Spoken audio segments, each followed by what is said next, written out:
В актовом зале Центра детского творчества такого скопления юных инспекторов дорожного движения не было никогда. Поводом для этого послужило проведение городского этапа республиканского конкурса театрализованных постановок под названием «Дети рождаются жить».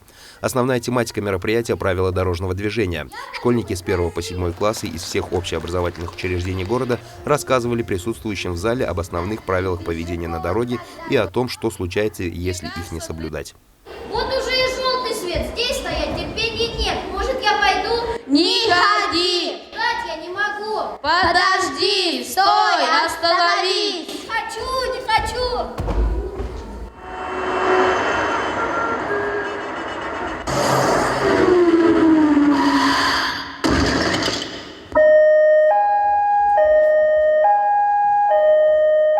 Данный конкурс направлен на создание условий для творческой самореализации детей и привлечение их к безопасной жизнедеятельности средствами приобщения к выполнению правил дорожного движения.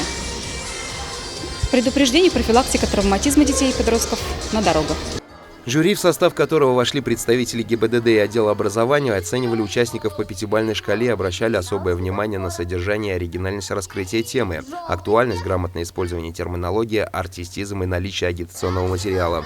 Как и в любом состязании, будут определены номинации и 3 призовых места. Победитель получит агитационный стенд и настольную игру по правилам дорожного движения. И кто бы ни стал на этом конкурсе лучшим, важно одно – правильное и безопасное поведение на дороге не должно зависеть от оценок жюри, а только от внимательности всех участников дорожного движения. Артур Умидбаев, Елена Афанасьева, Дамир Хайбулин, телекомпания СТВ.